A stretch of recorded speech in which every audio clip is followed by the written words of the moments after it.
Bonjour à toutes et à tous, c'est l'heure de retrouver Indra et le manteau magique épisode 2.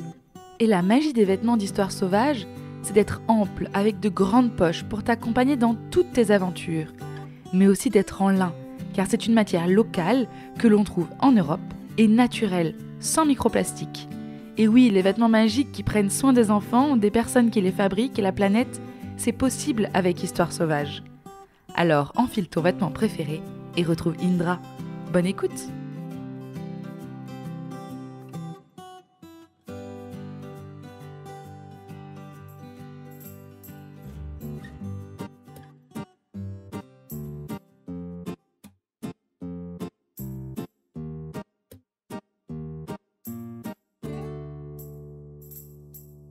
Brille, brille la rosée sous le soleil d'automne. Danse, danse les foulards au bout des doigts des filles. Tourne, tourne les jupes et les robes des garçons. Les collines merveilleuses cachent un secret inouï. 3 petits bouts d'étoffe et que vive la magie.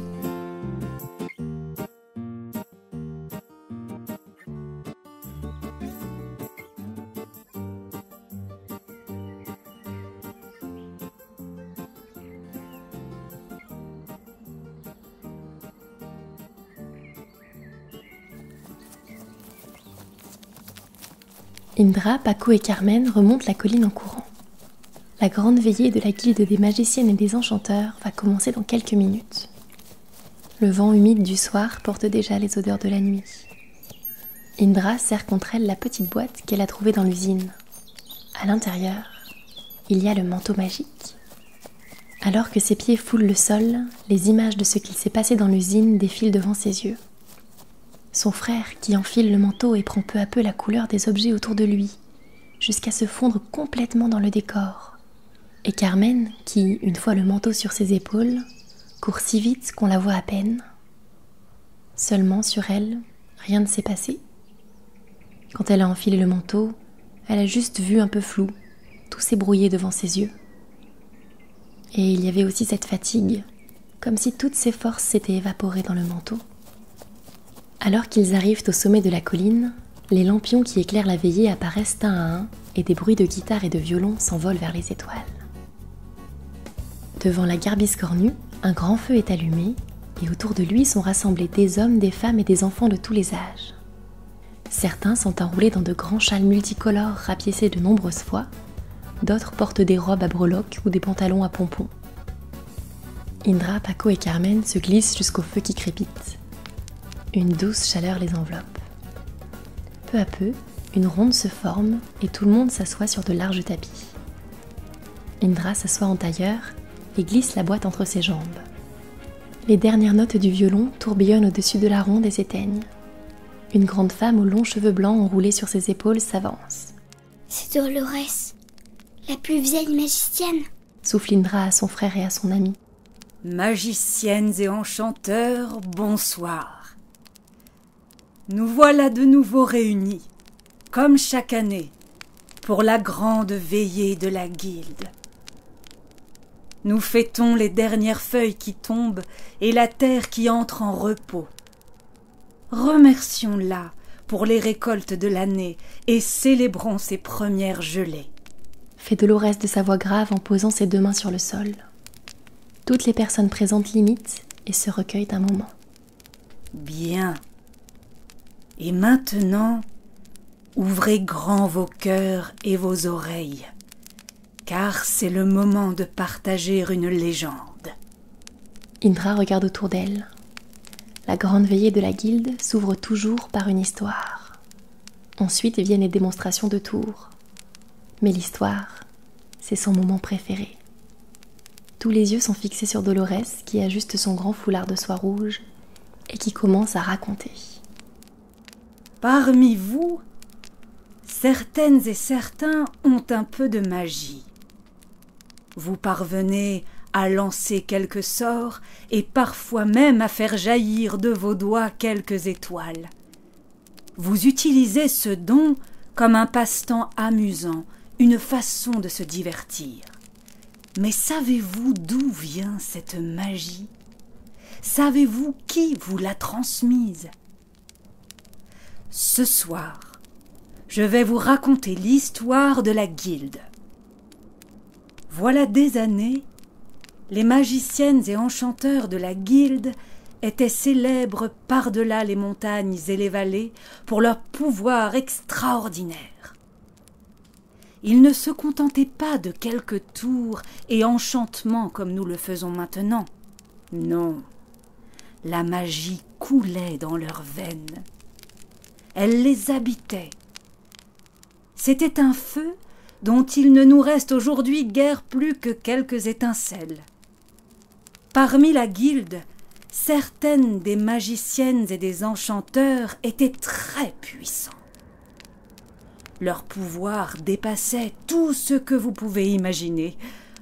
On les appelait les mages. Chacun et chacune d'entre eux avait développé son propre pouvoir. Ainsi, l'une connaissait toutes les langues de la terre, même celles des animaux et des plantes. Un autre était capable de guérir la plus grave des blessures. Ou encore une troisième qui avait une force surhumaine, la rendant capable de soulever un train. Mais le plus important, c'est que les mages avaient appris à contrôler leur pouvoir et à en user avec sagesse et bonté. Ils partageaient leur immense magie avec les autres membres de la guilde et la transmettaient à ceux d'entre eux qui avaient la flamme. Car posséder de tels pouvoirs demande une grande force. Comme le feu, la magie consomme celui ou celle qui ne la maîtrise pas. Un jour, l'équilibre a été rompu. La magie est arrivée dans les mains de personnes qui ne voulaient pas l'utiliser pour faire le bien. Et alors, la magie s'est envolée. Les mages ont peu à peu perdu leur pouvoir. Vous vous demandez sans doute comment. Personne ne s'en souvient. L'oubli a enseveli la flamme. Dolores se tait et parcourt l'assistance de ses yeux gris. Il se pose sur Indra et celle-ci a l'impression qu'ils lisent en elle. La magicienne sourit. Mais quoi qu'il nous reste, célébrons-le, car même les petites choses sont un cadeau. Qui veut nous montrer ses tours ? Diego, le père d'Indra, se lève et des encouragements montent de la ronde. Il se met à tourner sur lui-même, sa jupe en lin virevoltant dans les lueurs rouges du feu. Il lance les bras en l'air et une traînée de lumière monte en flèche vers le ciel. Elle trace un arc de cercle au-dessus de la ronde et retombe en pluie sur tout le monde. Une petite goutte de lumière tombe sur la boîte. Et en une seconde, celle-ci s'enflamme. Indra recule avec effroi. Tout le monde s'écarte. La boîte se consume en un éclair. Non, le manteau ! S'écrie Indra. La fumée se dissipe et Indra s'attend à ne retrouver qu'un petit tas de cendres à la place de la boîte. Mais non, le manteau est bien là, posé sur le sol, intact, comme si le feu ne l'avait pas touché. Ces différentes pièces de tissu brillent comme si elles étaient éclairées de l'intérieur. Indra regarde Paco et Carmen qui fixent eux aussi le manteau stupéfait. Autour d'eux, les gens commencent à chuchoter en montrant le manteau du doigt. Indra croise le regard de Dolores. Celle-ci scrute le manteau de son regard perçant. Indra se sent tout à coup très mal à l'aise. Elle ramasse le manteau et court jusqu'à son train sans regarder derrière elle. Elle saute dans le wagon et se jette sur sa couchette. Elle a envie de rire et de pleurer à la fois, et surtout d'être seule. Les mots de Dolores résonnent dans sa tête. L'oubli a enseveli la flamme. L'oubli a enseveli la flamme. Et doucement, sans même s'en rendre compte, elle s'endort épuisée.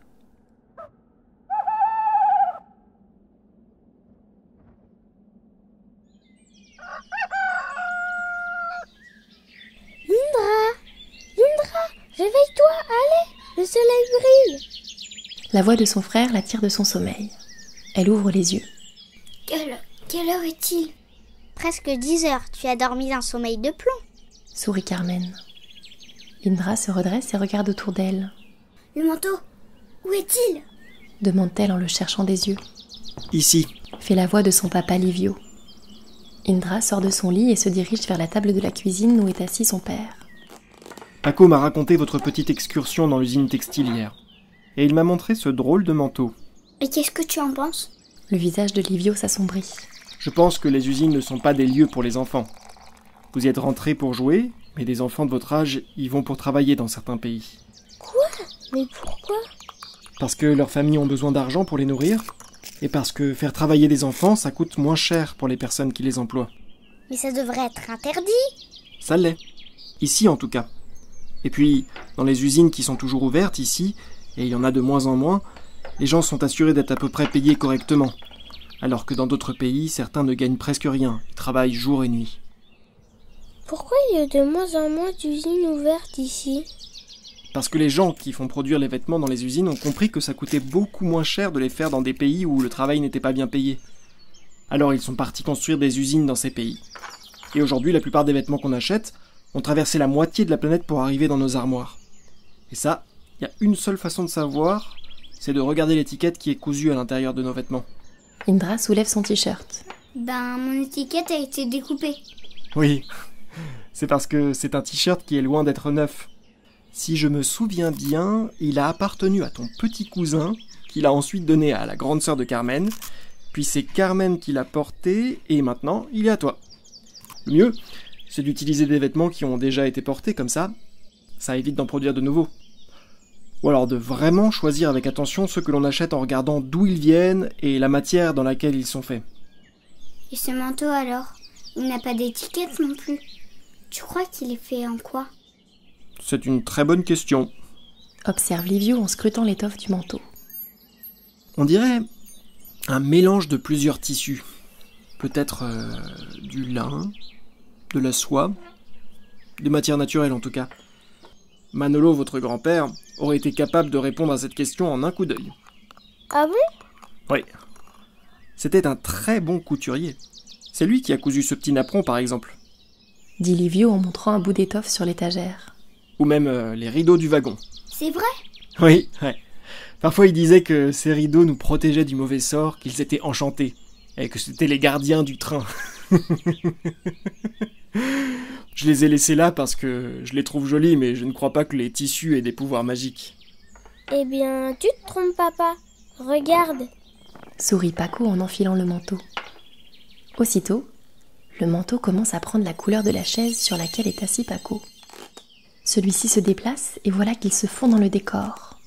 Le mur, les étagères, rien ne lui échappe. Il retire le manteau et s'affale sur la banquette. Je suis épuisée, murmure-t-il. Mais...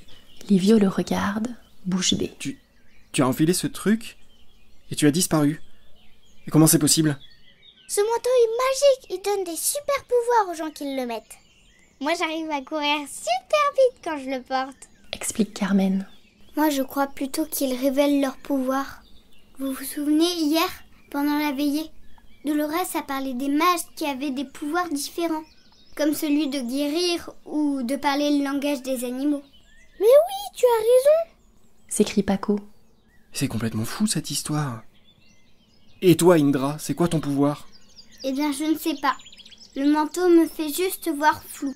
Et le porter me prend toute mon énergie, comme Paco et Carmen. Un silence s'installe dans le wagon. Carmen prend le manteau entre ses doigts. Vous croyez que si on arrive à en fabriquer d'autres, on pourra tous être des mages? Mais oui, sans doute. On peut essayer en tout cas. On trouve du tissu, on prend les mesures de ce manteau et on fait exactement le même. D'accord. Je vais vous sortir ma machine à coudre et ma boîte de couture. Sourit Livio. Et surtout ma grande malle à tissu. Ajoute-t-il en tirant une lourde caisse de dessous la banquette. Les enfants se mettent au travail. Carmen prend les mesures du manteau et Paco et Indra choisissent soigneusement les tissus qui vont composer l'autre manteau. Livio, lui, étudie les coutures. Alors ça, c'est étrange. Je ne sais pas avec quelle machine a été fabriqué ce manteau, mais je n'ai jamais vu des points pareils. Les coutures sont tellement fines qu'elles sont presque invisibles. C'est incroyable. Toute la journée, les enfants piquent, cousent et s'appliquent, aidés par les viaux. Lorsque les premières étoiles se mettent à scintiller, 2 manteaux presque identiques sont posés sur la table. Indra sent son cœur qui s'accélère. C'est long de fabriquer un vêtement. Alors, qui veut l'essayer en premier ? Demande Paco. Moi, je veux bien. Propose Carmen. Elle enfile soigneusement le manteau. Les 4 retiennent leur souffle. Elle ouvre la porte du wagon, saute et se met à courir. Elle court vite, très vite. Mais pas plus vite que d'habitude. Elle s'arrête un peu essoufflée. Ça ne fait rien du tout. Remarque-t-elle dépitée. Paco et Indra sont tout aussi déçus. Ce n'est pas grave. Au moins vous avez essayé. Je pense qu'il y a quelque chose en plus dans la fabrication du manteau qui lui donne sa magie. La nuit porte conseil. Nous verrons bien demain ce que nous ferons. Carmen leur dit bonsoir et retourne dans le grand train bleu et or de sa famille. Paco et Indra se mettent au lit. Mais Indra n'a pas sommeil. Elle se tourne et se retourne dans son lit. Elle a l'impression que quelque chose l'appelle. Elle finit par se lever et marche jusqu'à la cuisine. Le manteau magique est toujours posé sur la table. Elle le prend entre ses mains et sent comme un frisson qui la traverse. Elle retourne s'asseoir sur son lit. Elle suit son instinct et elle enfile le manteau. Aussitôt, sa vision se brouille. Indra ferme les yeux. Mais même les yeux fermés, elle a l'impression que des ombres passent devant elle, comme si elle regardait un film. Et tout lui semble familier. Elle se concentre. Elle a l'impression qu'une voix parvient à ses oreilles. La fatigue la prend. Elle résiste. Elle met toute son énergie dans ce qu'elle voit et dans ce qu'elle entend. Quelqu'un porte quelque chose. Elle s'effondre sur son lit et retire péniblement le manteau. C'est trop. Elle est épuisée. Le sommeil l'emporte et elle s'endort, le manteau encore dans sa main. Elle se sent apaisée et étrangement sereine. Au loin dans ses rêves, une voix murmure. Indra, Indra.